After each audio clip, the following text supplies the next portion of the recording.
All right, cool. We are live. Welcome, everyone, to your afternoon Bitcoin analysis. Let me just share this stream link with our Discord community. Let's see here. If you guys are not part of our Discord, make sure you come join. There's a free Discord link below. Yeah, make sure y'all come join because we provide a lot of crypto analysis, a lot of equities analysis. So things that you may find helpful. Okay, so what I wanted to start off first with is the crypto analysis. And after that, I got Faisal on the call as well. So we're going to discuss the equities analysis, right? So first things first, with Bitcoin, I spoke about this wedge yesterday. I call bullshit on this rally. And as you can see, out of this rising wedge, because of its inability to break out, I stated that if price collapses below this key marker right here, all right, more than likely it's going to flush down even further. It's probably going to break down this ascending trend line. We've seen this over and over again in Bitcoin. All it's really doing is it's capturing liquidity above these areas for short positions, squeezing out shorts up here, and then proceeding to dump down.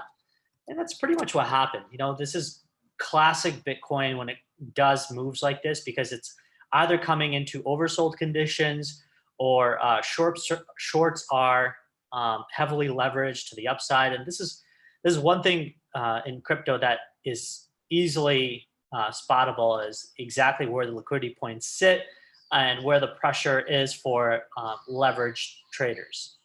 Okay, so for the most part, this thing started to collapse and the floor gave in right around 95.90, and then price broke down all the way to about $9,200. On the 4-hour time frame, I stated that there was a pivot around, where the heck was it? 92, where is it? Right here. Yeah, so we just smashed into the pivot right there. Again, pivots are nothing but key support and resistance levels. So we smashed into that pivot and we're bouncing off of it. I wouldn't be surprised if we kind of push up a little bit more, maybe squeeze out some more late shorts right around 94.50 or so, and then start rolling back over, which also gives us the rejection right at this key trend line that we were holding up from this area and this area. So that rejection right there should send us down towards the S1, which is the key support that I've been watching. That's right there around 89.50s or so. Another way to look at the market is simply based on the volume profile, visible range right there, which is way the heck down here around 88.50. So that kind of matches up with that S1. This is where a good amount of the volume has been transacted. These bottoms, and these bottoms, where the base was formed. And so we haven't quite revisited the base right here in several weeks. So I wouldn't be surprised if this pivot gives through. We're going to head towards that S1 and S2. Let me see here. Let's check out Ethereum, because the one thing I've been paying attention to is how ETH has been doing in these rallies. And again, same thing with Ethereum. If you're a ETH trader, one thing that you got to be really careful about is ETH-E, which is the Grayscale Ethereum Trust. You can see it has aggressively sold off because ETH-E, the premium was trading at about a 9x multiple, and it's dropped off. I think up here is trading at like almost a 14 or 15x multiple. And even right now, I think it's trading at like a 5x multiple. So it's down almost 60%. The way I look at ETH-E right here is when Ethereum in the Grayscale Trust starts selling off like that, more often than not, I see the translation happening into Ethereum, the spot product, a little bit more delayed. Okay, so it's quite possible that we see the sell-off of ETH-E accelerate the sell-off into Ethereum US dollar. Same thing with GBTC, right? GBTC has been very easy to spot when it comes to its weakness that it's shown. And you can see right here, one thing that we pay attention to is a 34 EMA, which is quite useful on GBTC, and the middle Bollinger Band, which is the red line right there. both of which, started rejecting price over the last several days. And I stated that more than likely we're going to head towards this low, right? And if this low gives out, simply on the standpoint of looking at where the high volume concentration of Bitcoin was in terms of its highest volume transacted in a tradable area, that's this area down here. So if this breaks, you should be looking for way the heck down here around 7.33 for GBTC.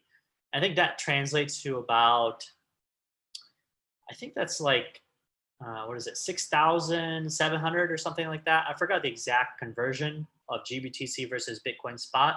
I think that's about where we are, okay, if we do fall that low. But again, that means this low has to first be broken. We still got 2 more trading days left by the end of this week. I don't quite know if we're going to start breaking down, but I wouldn't be surprised because remember, June 26th is the big options expiry that's coming up.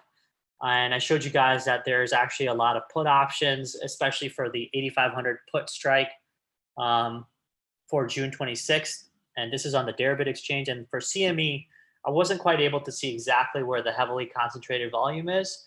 But again, the product itself is heavily traded for the month of June. So in any case, I'm expecting volatility. And if the momentum is already kind of pointing down, I'm thinking that this thing is probably going to break down. And while looking at this thing, like kind of seeing maybe somewhat of like a descending triangle, maybe something like that, but this is the bottom. I don't know. It's not really perfect, but you can also look at it kind of like this, or maybe it's something like that. It's a larger trading range, potential distribution that's happening up here. I even talked about the schematic, which our awesome writer Bradley wrote out. In the schematic, this is the Wyckoff distribution schematic. This is how Walter Wyckoff described how institutions go through a period of accumulation or distribution. He stated that more often than not, you kind of see this kind of price action in a sideways trading range. And so where we are right now in terms of this schematic is we might be at this LPSY, which is the last point of supply. The UTAD was completed. The UTAD was completed right here, which is the upthrust after distribution. So if that was completed, this is the last point of supply, this is the last point of supply, we should start selling off, I think the only thing that's kind of puzzled me is, how well Bitcoin has kind of held off this area right here, this lower 9,000s range. But what also doesn't puzzle me is, once that breaks, because we've kept continuously hammering on it over and over again, touch right there, touch right there, touch right there, and multiple touches right there, and again today. Once that breaks, I don't see anything holding us up till the bottom of this trading range right here, which is around the 8687 level.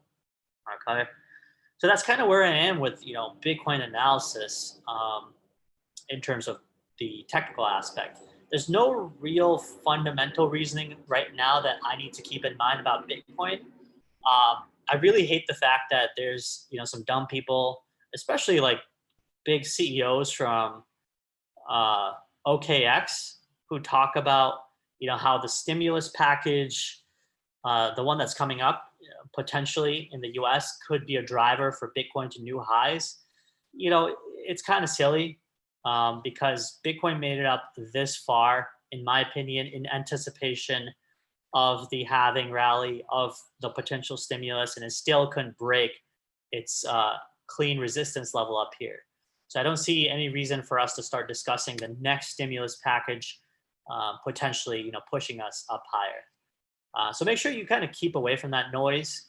This is just all, in my opinion, I think people, especially who have vested interest in talking about the bullishness of Bitcoin because they have a exchange that benefits off the asset itself potentially being more bullish. That's why they keep saying shit like this. Other than that, I wouldn't be surprised if they have no reason to say it at all. They probably think, for the most part, the asset's probably going to break down, but they never tell you the truth. That's why you got us to tell you the truth, right? Let me see here. By the way, make sure you guys check out our Medium articles. If you're not someone who likes videos, tons of our content is on Medium. Alpha Trades, check us out on Medium. Give us a thumbs up, give us a clap. Share our content right here because our writer, he does a really good job at highlighting exactly what Faisal and myself talk about the market from a day-to-day perspective. So yeah, if you want readable content or legible content, make sure you go check it out on Medium. Let's see here. I talked about DeFi a little bit. This whole decentralized finance thing that's going on. All these coins that are taking off, like let's check out Comp, right? Like Comp was one of the Comp token right here. Comp got listed onto Coinbase, and I told people this is something that you got to be careful with. For me, it definitely sounded like a Ponzi. Like it sounded like another, product, like an ETF basically created to bunch up all these DeFi products together and package them into a single token or a single branded product like DeFi, and get bigger players to sell them to average retailers by aggressively pumping up the product.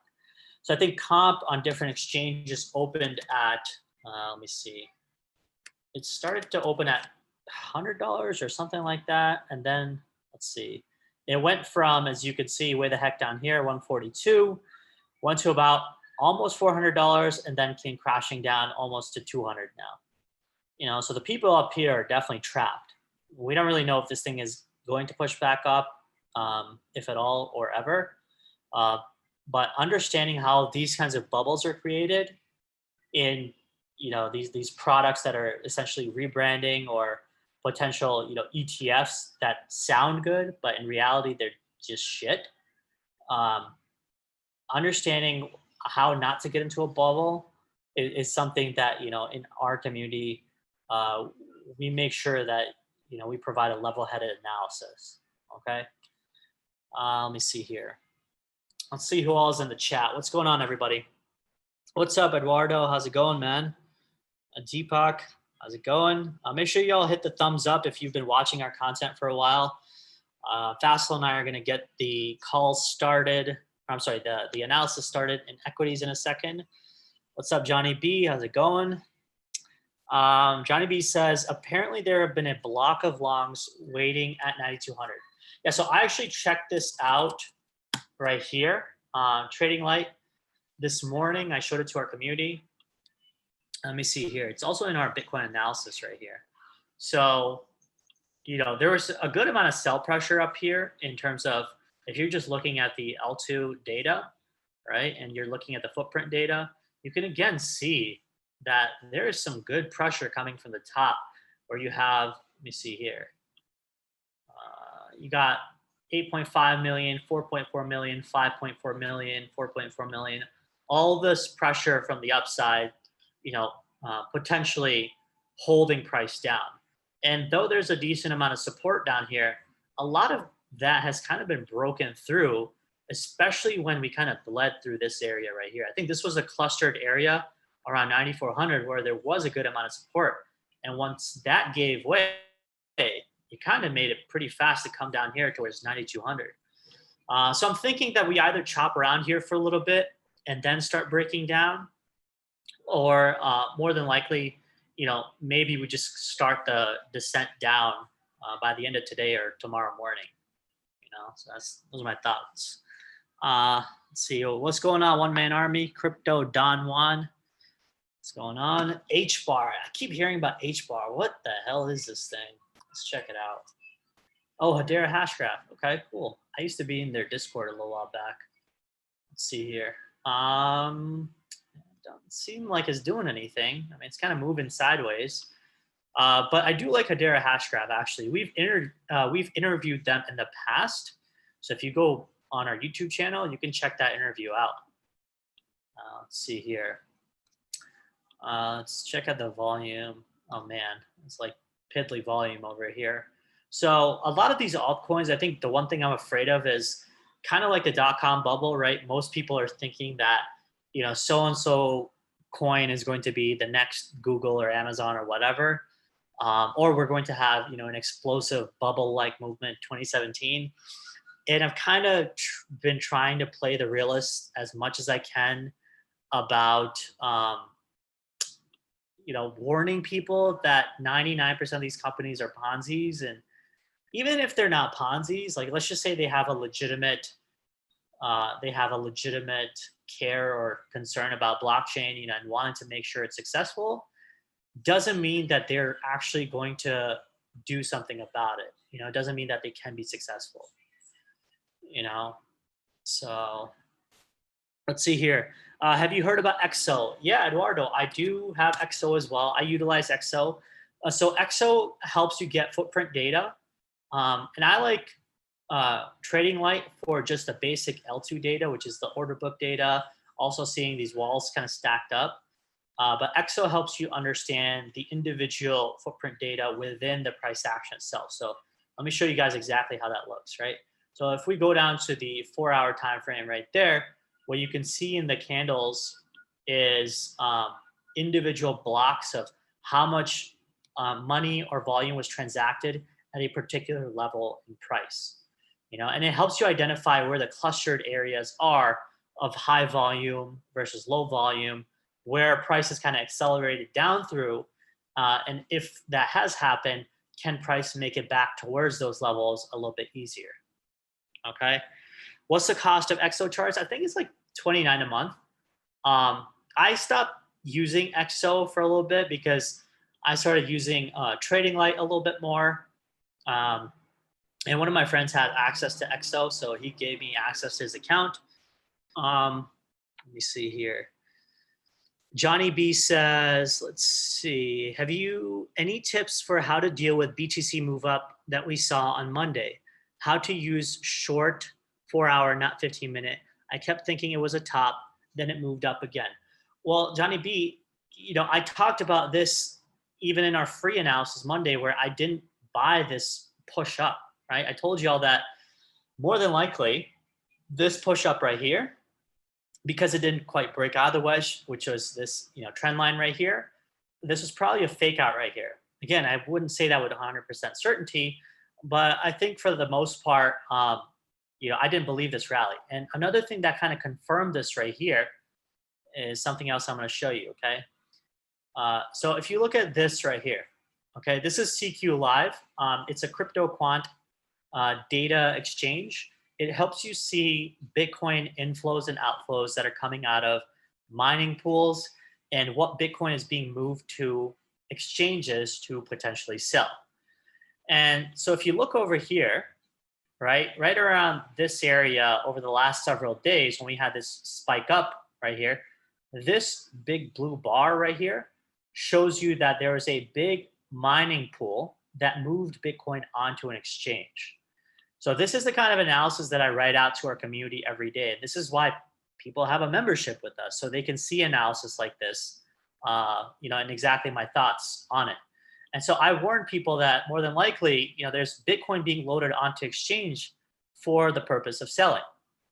Even if that didn't happen right away, more than likely you don't move Bitcoin onto an exchange to do anything else other than to really sell.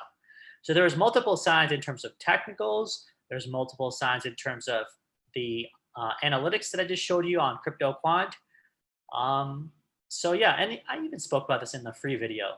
I also said that if you break below this level, this is a pretty easy short.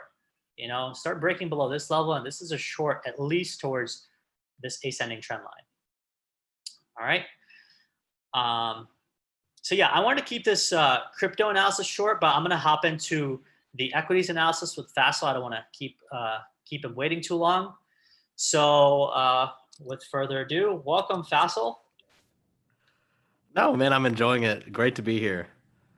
Yeah. So what's going on, man? How is today for you? And pretty much this entire week. I saw some of your updates here today.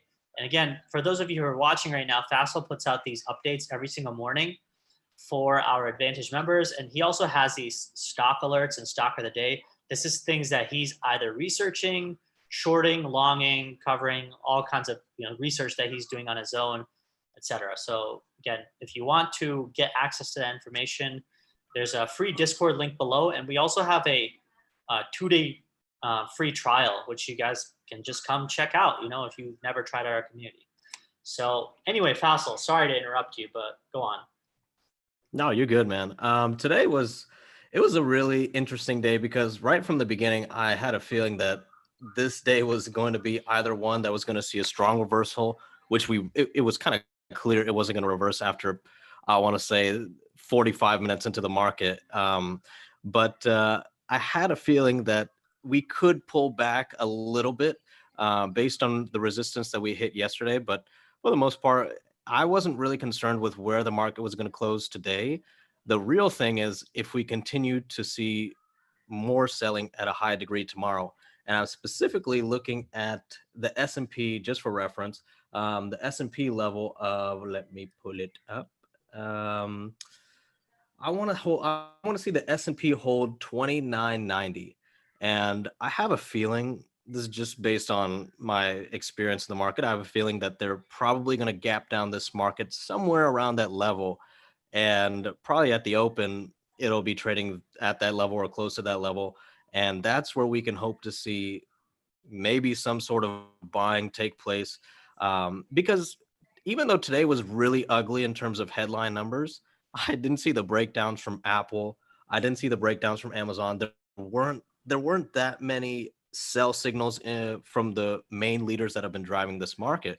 It was predominantly the Corona stocks, or I'm sorry, the Corona bailout stocks that were leading this market down. Whether it was Penn, which was down 11% today. The casinos, I think, were for the majority down 8%. Airlines were down 10%. Boeing was down 6%. Let me see what else. Energy was just killed. I had to get out of my energy options today. So it was mainly the laggards in the value sectors that had brought this market down, but I didn't see the warning signals in the high growth nor the big tech areas, or even some big retailers like Walmart. They held up surprisingly well despite all the selling that seemed to be going on right from the morning. So I really think there's a big possibility that we're going to see another gap down to those levels that I mentioned earlier tomorrow. But honestly, I will probably take a shot at buying if that ends up happening. Yeah, that's a fair point. I think we discussed Penn in our Sunday analysis, and it was kind of great because I think a couple of people got, yeah, a couple of people got into that Penn short, and I think so far it's done all right. I was thinking about shorting Penn as well, but I was a little bit too busy looking at my Beyond position and see if I wanted to load back up some more. But what are your thoughts on um, the secular rotation that we've been often talking about? Do you think that the broad market strength is still good, or do you think that maybe this might be a cross the board sell off that's happening? What are your thoughts on that? Yeah, for the people who had gotten into my alert yesterday and shorted Penn, like congratulations. I think it was down 10% today. So that was a really good short. But keep in mind, for the people that are in it, I'm currently in it too as well. I'm not looking to hold on to this as a long-term play, even though I continue to say this is probably the most overvalued stock in the market, in my opinion. You're talking about a company that is dealing with coronavirus traffic, or coronavirus affecting their traffic. The shift to different mediums of gambling, not just going into the casino. And even though they do have some betting application in the works, I think the premium that has been put in place on the stock based on that is just crazy. Like, that's the only way I could put it. So I think, yeah, I'm probably going to ride this stock. I want to say I want to get out. I was thinking about 32, but based on where the other casino stocks closed, I think there could be some more selling. I'm pretty much basing it on where the peers are going to be trading. If I start to see Wynn Resorts or Las Vegas Sands or MGM start to shore up, then I'll probably cover my short and Penn, even though I'm really negative on the fundamentals. Like, I don't know if I could recommend anyone to buy this stock currently. And I've been seeing a lot of positive articles on it, but just when I take a look at the fundamentals and I look outside, there's still a ton of risk baked in for a stock that hit its all-time high when you look at all the other competitors, they're still down 50%. And Las Vegas Sands is a way better stock if we're talking in terms of raw fundamentals. So I think there's just some euphoria in the stock. So I just want to touch a little bit on that for those who are in that short with me. Yeah. As far as this, yeah, as far as the secular rotation, yeah, it's a little bit, it's getting a little bit tough as far as the unity that you saw before. Tech used to move in unison, where all the industries, like the way I look at the market is it's made up of sectors. Those sectors are made up of industries, and usually in this past recovery cycle, I've noticed that a lot of the industries were really moving together. They would go up, especially in the tech sector. They would go up at the same time. Lately, it's been a little bit more split. Today, we started to see some weakness in some of the hotter semi names like AMD. It kind of broke through some pretty tough resistance that I thought it would hold. Micron came down to its support level. It's very close to breaking down. And I suggest everyone keep an eye on that because they have earnings next week and people are already coming in and downgrading the stock. So I personally think when the analysts come in and downgrade before the quarter and the stock starts to hold up technically, that's a really positive sign. So I really hope Micron can hold, even if the market pulls back tomorrow, I really hope it can hold, 48, 47 and a half. But yeah, this secular rotation, it's getting a little bit tough. And I'm pretty invested in the long side. But I may end up reducing my long exposure tomorrow if I start to see once again a lack of unity from definitely the semi space is the main sector that I'm watching for, mainly because they have so much growth pent up for the next 2 to 3 years, but they haven't translated it in terms of stock price like you've seen in the high growth software sector nor the big cap tech sector. So that's one industry. So that's one industry that I think naturally should go up. But if it starts to break down, then that's going to tell me, okay, there's something really wrong with this market. So I want to start seeing that tomorrow. There's a lot that has to shore up tomorrow in terms of leadership. So yeah, I think at this point going forward, it's probably best to just stick with um, tech, healthcare. I'm a healthcare guy, and healthcare is getting a little bit tough too in terms of trying to figure out which industries are going to go up and which ones are going to go down. Because I think word just came out that the Trump administration was going to cut testing funding for the coronavirus stuff. Yeah, federal So funding was getting cut for testing sites. I thought that was ridiculously scary yeah, given the fact that we have record cases in America right now. I mean, it just seems like very ill-timed.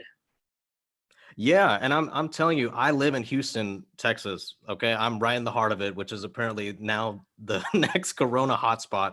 Our hospitals are filling up and everything, but I'll tell you what, I walked outside and damn, I looked at the restaurant. It is still packed outside. I don't know what's wrong with the people here. I've been living here my whole life, but like I don't know what's wrong with it. Like just based on the news, you would think people would be more like you would think I would see more masks because people not eating outside. No, it feels like everything is normal, which is scary, but I think it may somewhat be indicative of a fact that people like kind of just don't care. I don't know. I don't know how to read that, but for the most part, I think all the virus scares that we're seeing right now that seem to have affected the market today. Um, I don't know how much weight you can put into that. If you're expecting the market to just completely fall back to the lows that we made in March because you think the second wave will be worse in terms of cases being drawn, then I don't know if I would agree with that. I don't think that's how the market will price it. But I will say I think the market may be starting to price in the election. And I say that because there was a little bit of disparity in terms of the coronavirus winners. When you have a day like today with the headline being most cases jump up in Florida and Apple's now closing all their stores in Texas, it's obviously dominated by that theme. But I think it was this morning, a very important poll came out that showed Joe Biden in clear lead of Trump on multiple categories. And I Yeah, think at some point this year, will start to see stocks discount that. And I think one sector that I'm really paying attention to is the aerospace and defensive sector. So stocks like I'm in Raytheon currently. That's a stock that I actually may be looking to get out of right now. Raytheon, Lockheed Martin, Northrop Grumman. If these stocks continue to break down to a higher degree, because I think, as we all know, if Joe Biden becomes president, one of the first things they're probably going to do is cut defense spending, and that's Mhm. really bad for these stocks. So if you start to see breakdowns, or if I start to see more breakdowns in this sector, that may be a telling sign that this pullback is more related to the election cycle more so than the virus. Yeah, and I'm glad you brought up the election point because it seems like America is right now dealing with a multi-headed monster. One being the election, two being the fallout from the coronavirus, and then three, of course, are well, two being coronavirus, three being the fallout from the coronavirus in terms of economic perspective, right? So we're dealing with all these different fronts, and it's hard to say like I think I've had this conversation with you and even Austin Sunday that it's hard for me to kind of grapple with the reality that the Fed at some point is just not going to be able to manage to keep kind of quote unquote propping up the market. Right? At some point, either I don't know, the markets are going to get a whiff that okay, Joe Biden's going to win the election, and maybe the Fed may not intervene as much because I don't know, maybe Jay Powell just doesn't have the same kind of like conscience that he does right now. Or I'm thinking that, you know, uh, the stock market might just range until closer to the election time. Or alternatively, we might just start seeing a sell off given the fact that we have so many cases that are piling up. We have bankruptcies that are piling up, right? I'm just kind of looking at the scenario of how the U.S. is panning out, and it looks like kind of almost like a repeat of March, where we just seem so ill prepared. And now, not only are we kind of somewhat prepared, but we're willfully like ignorant of the signs that hey, the cases are growing. Maybe people might actually have to not go into lockdown mode potentially, but who knows? I mean, it's a possibility that could be on the horizon that maybe people might have to go back into lockdown. Maybe the markets get a whiff of that. What are your thoughts on all those different points that I had? Yeah, I'll say that I think the financial world is not expecting any type of lockdown that we had before. I think the economic repercussions that we have seen from the time we locked down to now, I don't think people want to go back to that. I think people are more willing to say we will live with this virus. Whether or not we take it seriously or not, people are willing to live with this virus versus get locked down by the government. And I think that's kind of what I'm seeing here in Houston when cases are rising like crazy. We're seeing it on the news, and yet the restaurants are packed outside. And I'm talking people sitting still close to each other. Like it's crazy. But I just I don't know how much downside is left in the coronavirus trade. I think like I said before, there will still be sectors like the airlines, the cruises that they'll go down 10% and they'll drag down the indexes to a really large degree.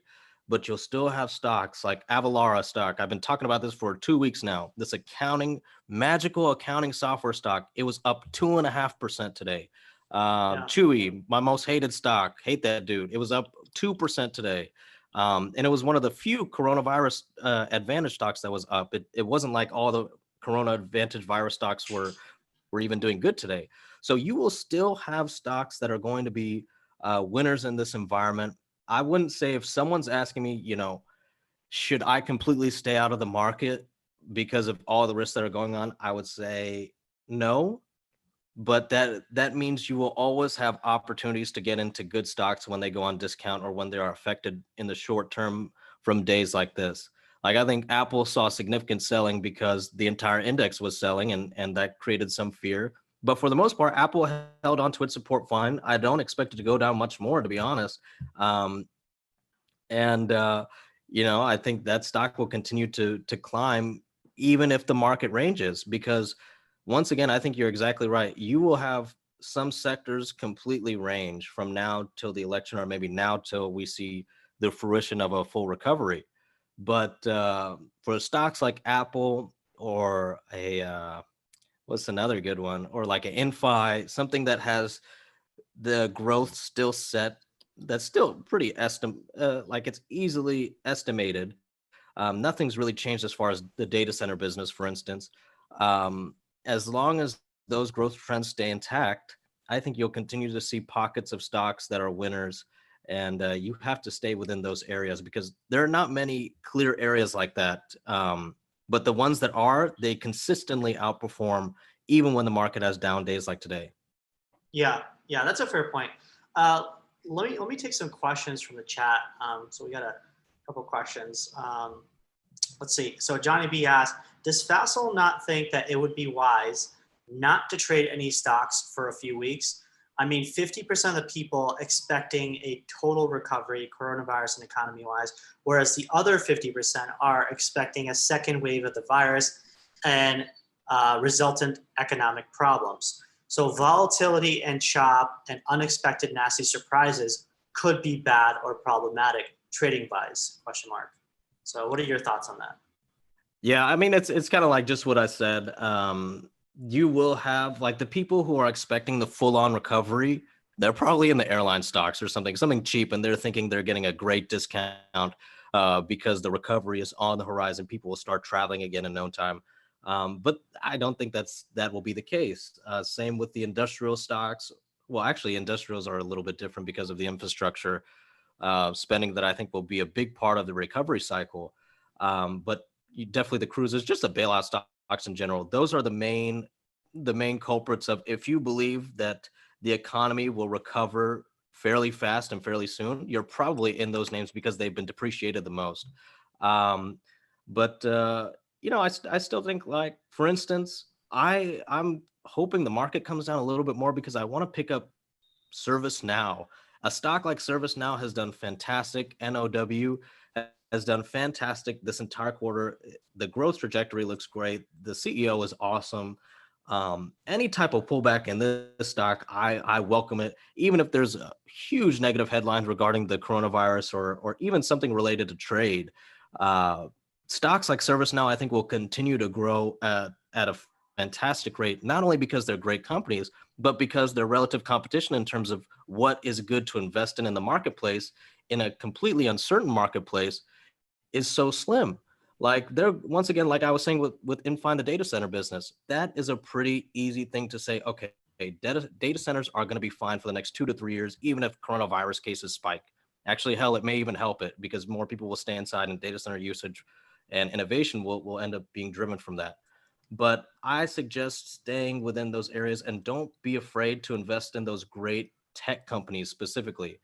I think you can find some opportunities in the biotech space and even the medical device space.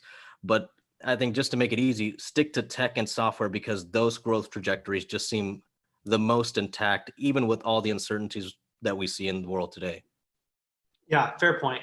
I think just to summarize Fassel's point again, for those of the viewers who are kind of new, um, I think in large part there are some great stocks, great companies that even through the coronavirus scare, whatever happens in the next wave will probably be kind of obvious pickups. ServiceNow being one of them. I think Fassel also thinks Infi, Apple, some of the great large cap companies, if they do become discounted, because I think Apple right now, Facebook, some of these bigger companies are trading at like a 30, 35 PE level, if I'm not mistaken, Fassel.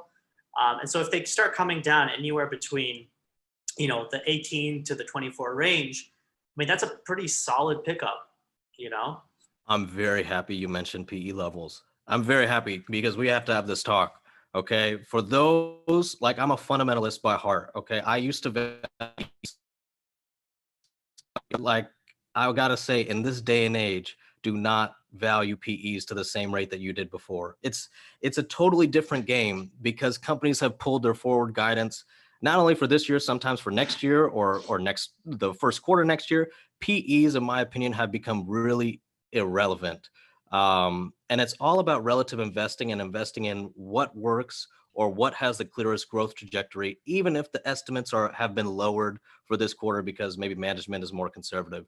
Um, don't look at PE so much. Like I'm waiting for Apple more so to drop for on my technical analysis versus waiting for it to drop at a PE that I've been waiting for. Because like you said, I remember when Apple a couple years ago, Apple was considered the best value stock because it was, I forgot what the growth rate was, but I remember it was trading at like a 16, 17 PE. They had amazing buyback. People loved the fact that they had a ton of cash.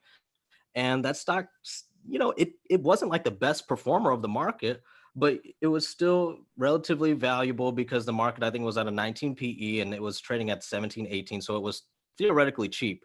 Now you've seen it completely explode in terms of momentum, but the PE has gone even, it's gone even beyond its historical high or a historical norm, even.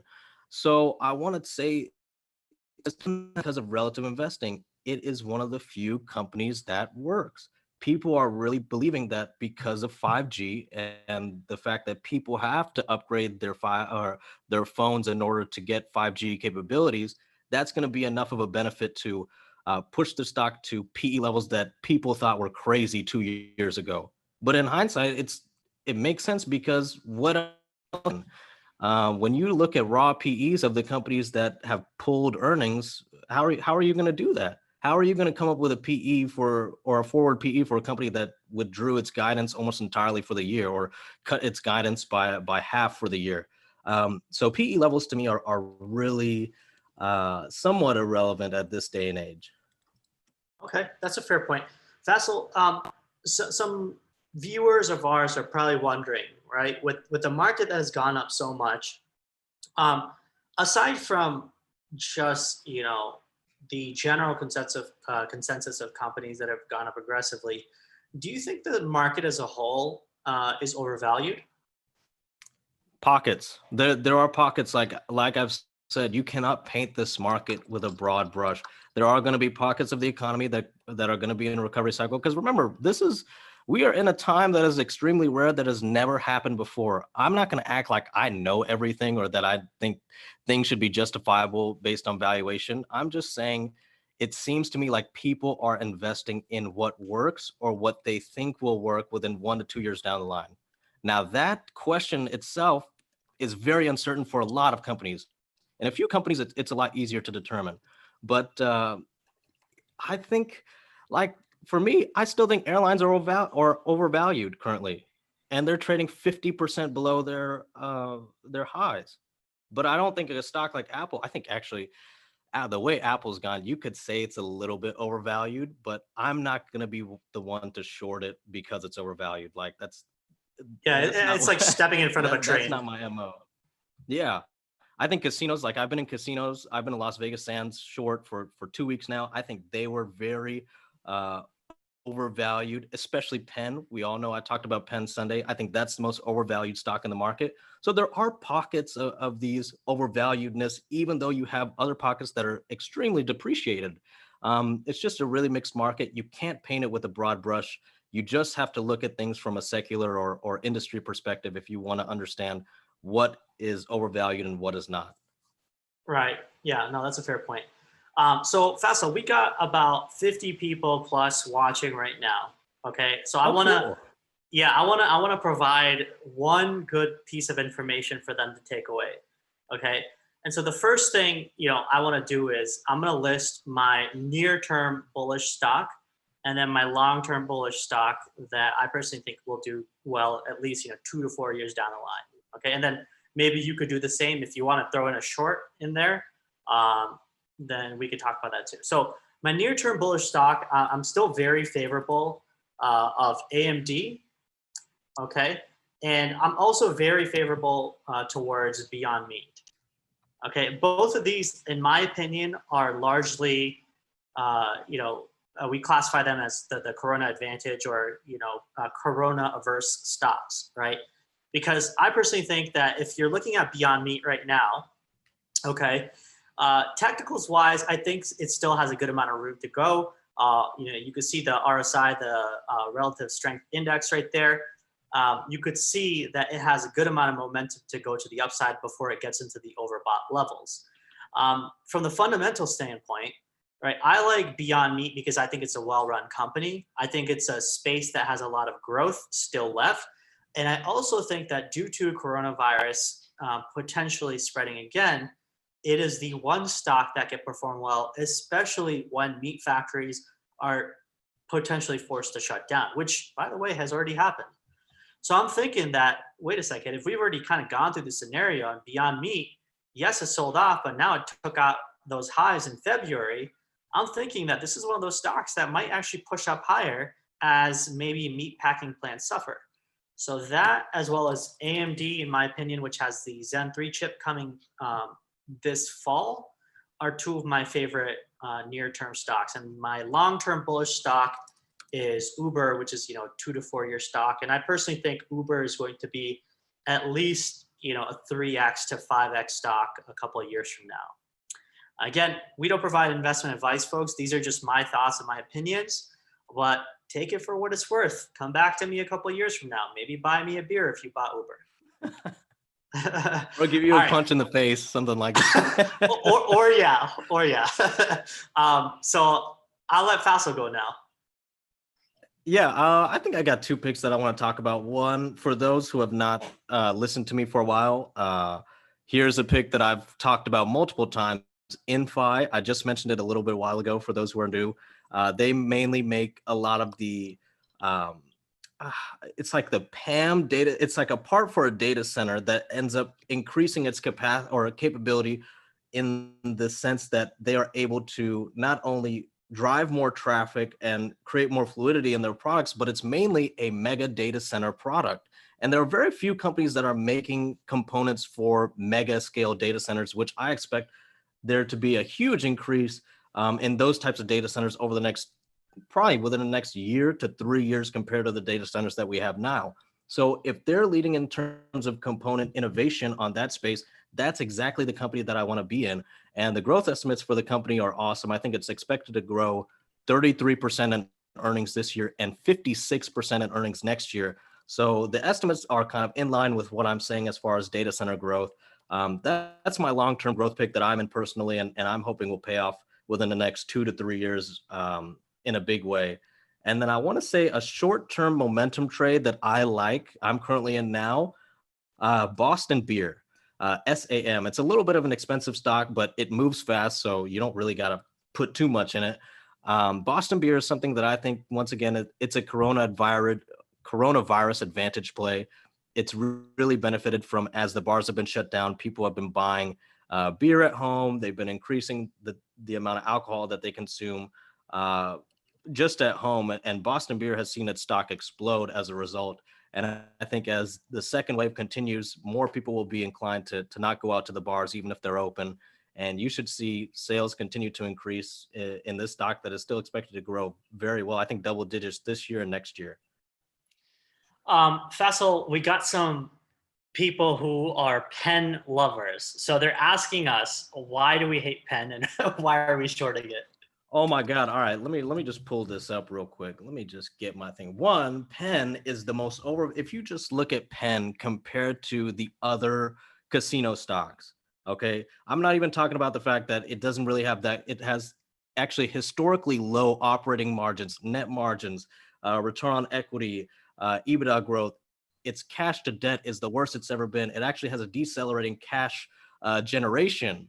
It is one of the worst casino stocks that I've viewed. I actually loved Las Vegas Sands. I want to buy Las Vegas Sands at some point when everything is all said and done. But I cannot believe that Penn has hit an all-time high when Las Vegas Sands is still trading at 50% below its high. And so when I see that disparity, that's why I hate it.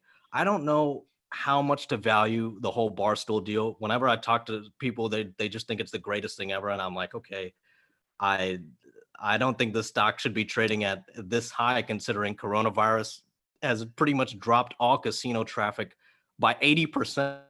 Okay. And it's not looking like it's getting better.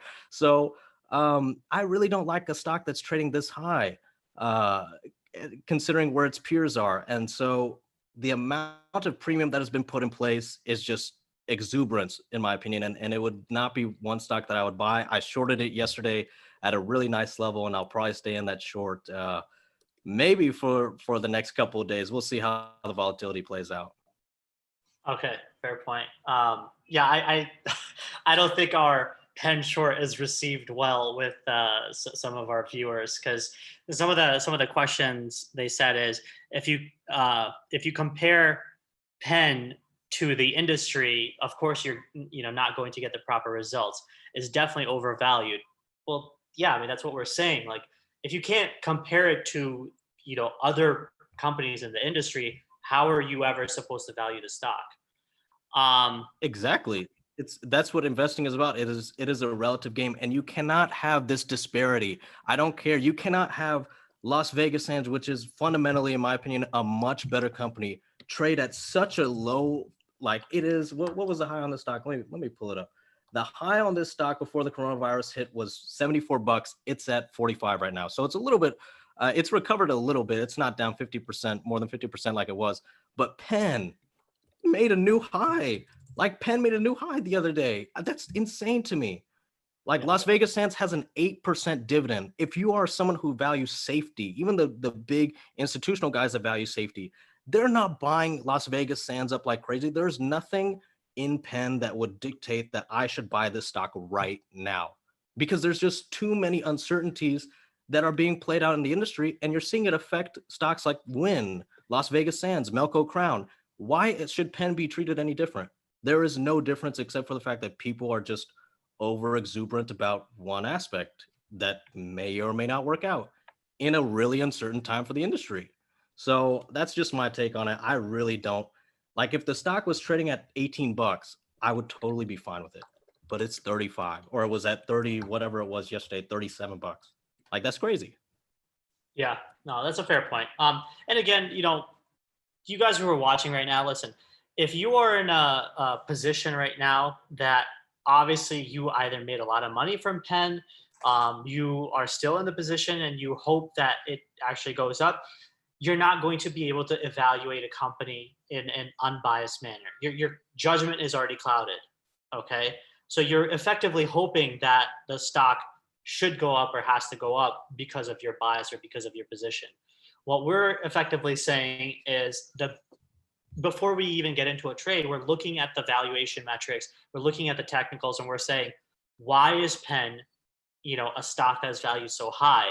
Is there any reason behind it? And for many of the reasons Faisal has stated, there doesn't seem to be.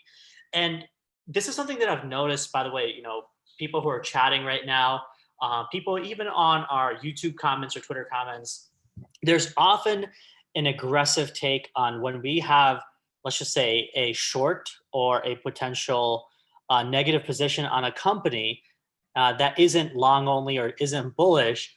There is sort of a reason or justification that people feel like they need to attack us for our opinions, or just any analyst who is saying that the market is overvalued or certain companies are overvalued. And that's because you are falling into the echo chamber of what everyone is saying. People like Dave Portnoy, who keeps saying stocks only go up. You're going to fuck yourself up if you keep doing that. I guarantee you that when the market starts trading, it's realistic fundamentals, especially companies like Penn. These companies, especially with the retailers behind them, will get dragged uh, in the mud because retail cannot hold up stocks. They're effectively pushing up potential zombie companies. If retail is able to push a bankrupt company like Hertz, you should start questioning your decisions of how you evaluate what exactly retail is thinking. Again, no criticism, but I'm letting you guys know that this is an echo chamber that you're falling into. If you fall too deep, you're going to piss away the gains that you had with Penn or Hertz or whatever, because you're not able to get away from the mode of thinking that, this whole stocks only go up thing. Yeah, and I just want to touch on that. I don't mean to be so cynical if you're someone who has the stock. Like, if you're someone who bought Penn and plans on holding it for the next 10 years because you're like, I don't care about this virus stuff. I'm going to hold it even if this virus stuff gets worse and casinos start to be closed down or whatever because they're highly populated places. And that's fine. You will probably, I hope you make money in the long run. But I'm talking in terms of what it's done now, and especially what it's doing in an environment that is like really hurting the casino industry. Like, ask yourself, does this stock deserve to be at an all-time high when every single other casino company is so low? And those companies are playing right to the narrative that, yeah, traffic is down 80% in casinos, profitability is down altogether. They're having to cut costs and cut hotel rooms so that people can come. Why are you paying all-time high prices for the stock? I don't understand. So that's just Yeah. my take on it now. Like, who knows? I bought the stock a long time ago, maybe like 2 years ago as a trade, for a long upside trade. So I mean, I think beforehand there were some good aspect of the stock. It was a good stock. So I think if you're a long-term holder in it, sure, I think your odds are you're probably going to make money. Hell, the stock was at all-time high before the coronavirus hit. But just as I'm saying, you have to account for all the short-term variables and what price you're actually buying it at. Yeah, fair point. Faisal, what are your thoughts on Rafa, Raw Pharma Pharmaceuticals? Someone had a question about this. Have you ever heard of this company? Pharma, no, I don't know. I don't feel comfortable getting a pharmaceutical. I'm not a big medical guy. No, I wish I could tell you more, but I got no knowledge. Yeah, I don't think I do either. We'll look into it, Twister. If you want to come join our free Discord, throw in that the ticker in our user requested area, and we'll check it out for you. Okay, we'll definitely do some research on it. But for now, I don't really want to speculate on it because I don't know what the hell this company is. Um, there was some other questions from. Let me see here. What other questions do we have? One of our members was asking Faisal, what are your thoughts on the electric vehicle company hype? Um, Companies like Nikola, companies like Workhorse. Uh, any insight on this? Because you can see Workhorse again, kind of just freaking took off today. Yeah, I haven't been keeping up with all the small electric companies that have been just doing so well over the past month. I guess there really is a hype to electric companies that has been enhanced somehow by this virus because I don't know what's driving this really fast momentum.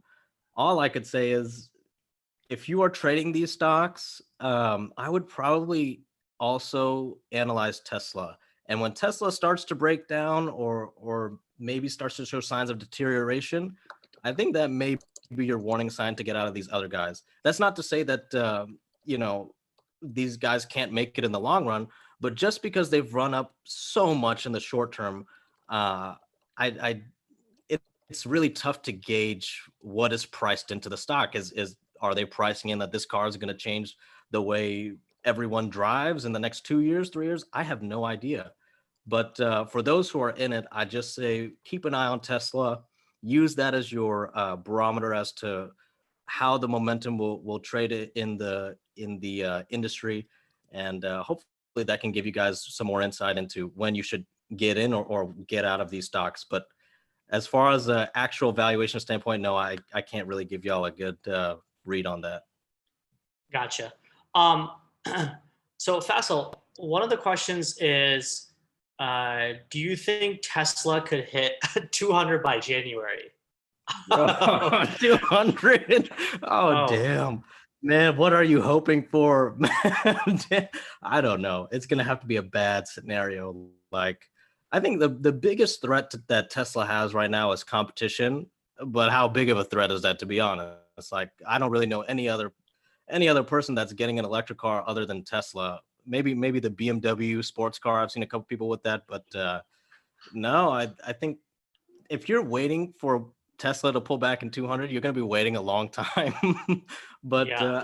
I think if you're someone who wants to get in the stock, I would look at the 900 level to probably be the support level that I would expect the stock to hold, and then maybe base around and go up from there. Yeah. The one other thing I want to let people know is, people simply look at Tesla nowadays as just a company that creates cars. But in my opinion, I think they're trying to be a little bit more than that. I think Mhm. their batteries, especially, are a huge, in my opinion, a huge innovative product that people are not quite able to evaluate properly and how that fits into the evaluation of Tesla. The fact that Tesla is also working on building solar panels, that's another big plus. The fact that we're moving into this space where uh, we're heading into the territory of autonomous driving plus electric vehicles, which Tesla is obviously the first to market on that, gives it a huge advantage and a huge leap in terms of its value. So I don't quite want to bet against Tesla right now. In fact, if I see significant pullbacks, 10, 20, 30%, I would probably want to buy it up and, long it. Any thoughts on that, Faisal? Yeah, I think energy innovation is probably one of the most profitable things that history has shown us. And so if Tesla can get it right, hit a home run with their battery technology, then yeah, I think that stock, the upside is endless. And I think part of that is already priced into the stock. When you look at this $960 Tesla price, it's not just basing it off the fact that it's a great car company. And I hear a lot of people tell me that, well, how can Tesla be worth more than Ford, GM, and all this other stuff? Well, it's because exactly what you said. They are an energy solutions company. And so that premium has been brought on and put onto the stock currently. I will say though, I have talked to some people in the energy industry who I really value their opinion, and they are a little bit skeptical on the solar side. I think that they were saying that while Tesla has a lot of hype pertaining to their solar solutions, it's really the battery that's going to be the main driver, and their solar solutions may end up being, something that will come and go and not really stay with the company. So I'll just keep that in mind, just for you guys, future reference to keep an eye on what the stock does. If they start making real inroads in their solar business, and they can bring the cost down, not only in terms of production of the solar panels, but more importantly, labor is the most intensive cost in the entire solar industry. Once that cost can come down, whether it's through robotics or anything else like that, that could help ease that, then I think you'll have another premium placed on Tesla that'll bolster its energy premium that it already has now. Yeah, no, fair point. So one of the guys, Twister, so he's talking about options. I think he has a put, Tesla 200 put for January, which pays 425. What do you mean 425? Is that the cost of the option? Yeah, what's the cost of the option? And are you saying that if it hits that strike price, you're gonna get a 400 multiple on your option appreciation? Premium. Okay. January 200. Yeah. Can we? Yeah. Let's see if we can pull up that. So what did he say the price was? He's. Oh, I think he's writing the option. Okay. Let me see here. You're writing. Is he writing the option? Okay, so he's not buying it. He's selling the option. Interesting. Okay. Okay. So, yeah. So he's expecting the stock to go up. If you're selling the put, then you're still expecting the stock to go up, correct? Yeah. So I think yeah, exactly. So he's writing the option. Yes, he's selling. Okay. Yeah. I mean, Oh, listen, that makes sense. Hey, that's not a bad idea. No, I mean, it's not a bad idea at all, but, I would probably hope that you have some way to, uh, I hope the stock doesn't, go the other direction. And I don't know how many puts you're selling, but just be careful on that at least. Let me see. It can hit 201, then I win. Well, it's a pretty steep drop. But anyway, good luck to you if you do make it. Wait, he bought the put, or he's selling the put? I don't understand. No, I think he's selling the put. Oh. Yeah. Okay. But anyway, let me see here. Let's see if we got some other questions. SSS3D, what's going on, man? Thanks for joining our YouTube video. By the way, guys, if you're watching right now, make sure you hit the thumbs up, please. Let's see here. Yeah, we do have a Facebook. I just posted the Facebook link. Check us out. We have a free Discord link right here in the YouTube description below. So you can click on that, join us. We have a 2-day free trial going right now. Make sure y'all check us out. For those of you who are watching, all you have to do is just join Discord, and then over here, you come into this area. There's this 2-day free trial. You just type in trial, and I'll give you access to our community. So yeah, thanks for joining, everyone. I think that's pretty much it.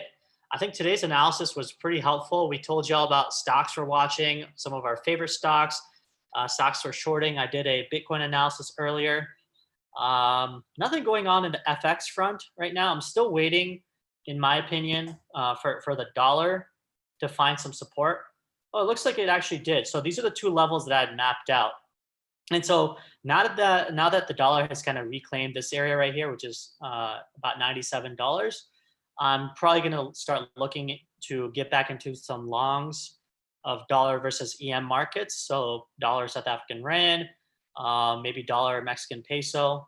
So these are things that, again, in the advantage side, we have a Forex channel way the heck down here where I post our analysis and our trades. All right. And then Faisal has his equities channels over here where we discuss the stock market, stock picks that he's picking up for the day. Yeah. How about crypto picks? You know, I got to be honest, guys. I did some of that stuff at the beginning of the video. And for the most part, I really think, in my opinion, you should stay away from this whole DeFi thing that's going on, where it seems definitely like a bubble that's waiting to pop or it's already starting to pop. Just be very careful. I am short Bitcoin. I've been short for like 3 or 4 weeks. I've been getting paid in funding, which has been pretty great because you kind of don't have to do anything. Just keep your short alive and get paid in funding. And you know, our community's been doing that for a couple of weeks. So we've been kind of staying steady, still looking for more downside ahead. I still do think Bitcoin is going to, you know, break down towards 88, 8,700s. I've been saying that for like 3 weeks. So I feel like, you know, sound like a broken record.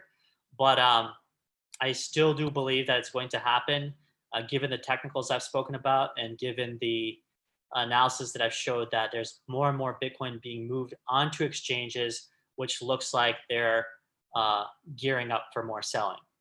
All right. So make sure y'all hit the thumbs up. Come join the Discord link below. We have a free 2-day trial. And that's it, guys. Thank you so much. Take care and have a good rest of the day. We'll be back again Friday, by the way, for another live analysis session. All right. So make sure y'all come join. Cheers. Peace.